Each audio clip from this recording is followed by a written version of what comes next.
In 2023, being a music producer is harder than ever. It's extremely competitive, the trends are always changing, and it's so difficult to make money. That's what I would have said if I had just started making beats. After several years of being a producer, there's a lot that I've learned about what you should and shouldn't be doing, and I wanted to share that with all of you today. So without further ado, these are my top 5 tips for new producers in 2023.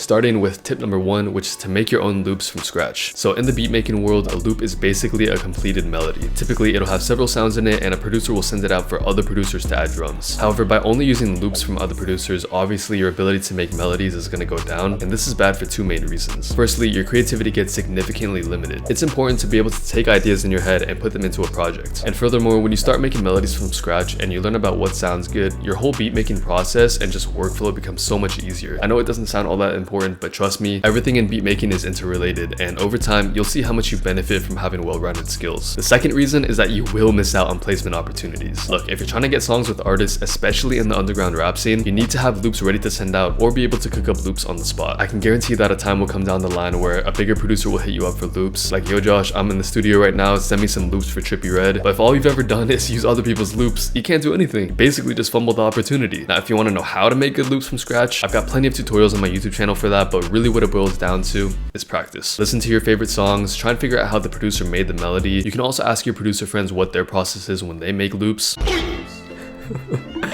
Don't ask them. Moving on to tip number 2, which is to set up social media accounts, specifically Instagram, TikTok, and YouTube. Now, most of you probably already have these apps, but what I want you to do is to make new accounts with your producer name as the username. Then make your profile picture the same across all platforms, and then go to solo.to or Linktree and link all of your socials there. So basically what we're doing here is making sure that you have a professional account across all different platforms, which makes it easy for your followers to find you and your work no matter where you are. Also, having a hub where all of your socials and works are linked sort of acts as like a web, so you can grow your network anywhere. From then on, it's all about networking and marketing, which brings us to tip number 3, which is to network with other producers. See, if 50% of the work comes down to the music itself, the other 50% is the networking and marketing. You need to work with new producers and artists to get your name out there. I mean, it's a given. As a beginner with no credibility and no reputation, it's pretty much expected that you work with people who are more experienced and more connected to work your way up. And if you can secure that one solid good connection, it's like an ember of a fire that will just spread and grow out everywhere. So how do you network and market yourself? Well, let's run through some options. You can post beats on YouTube. I'm sure a lot of you have tried that in the past. Now, I'm no expert when it comes to posting type beats, but I do get sales, and I think there are several things that have helped with that. So what I do is I post similar types of beats with similar thumbnails for similar artists, and I do that consistently 7 days a week. I think that sticking to a niche and being consistent, especially for type beats, can dramatically increase your chances of growing. Now, another marketing option is posting tutorials and cookups on YouTube like I do. This is definitely more time consuming, but I find it helpful because I was able to learn how to edit, how to make thumbnails, and just learn a bunch of other things that are applicable outside of beat making. But yeah, it's definitely time consuming, so I wouldn't recommend it to everyone, but feel free to try it for yourself, and you never know who might come across your videos. You can also put your work up on Instagram, although it's best to have some sort of following first, because unlike YouTube, which recommends videos to users, people mainly look at stories and posts from people that they're already following on Instagram. But if you still want to post, I think having a snippet format is the best, where you have multiple slides showcasing all of your beats, because also, if you end up using loops or midis from a bigger producer who doesn't actually know you, maybe you got their stuff from like their Discord server or something that they posted on the story, what you can do is tag the producer on that slide, and oftentimes you can develop a connection and relationship just like that. Finally, you can join group chats on Instagram and Discord servers with other producers and artists. There's a lot of great servers out there with a lot of good collaboration going on, and in my opinion, as a beginner producer, it's a great opportunity to just start meeting new people and collaborating. And if you're looking to join a server, you can join mine. I'm sure there's plenty of people who would love to work with you, so if you're interested, the link will be in the description below. But anyway, these are all some great ways of networking and marketing, but luckily for you, I saved one more method, and in my opinion, this is literally a cheat code, and that is to use TikTok to market yourself. See, what's so great about TikTok is that a lot of producers and artists use it, and it's easy to start. Now, as I mentioned, you probably already have TikTok. I mean, it's designed to just keep you hooked on the app and constantly feed you entertainment, but you want to be the one using TikTok as a tool, not the one getting used by it. I'll make a video going more in depth on how to use TikTok as a producer, but for now, just understand that TikTok is a free tool for you to get your name out there. Personally, I started really gaining traction when I was posting producer slander videos, and now I mainly post my beats and tutorials there, but the point is TikTok is a free marketing tool. To give you some more examples, I'm sure you guys remember these TikToks with like the TikTok 808.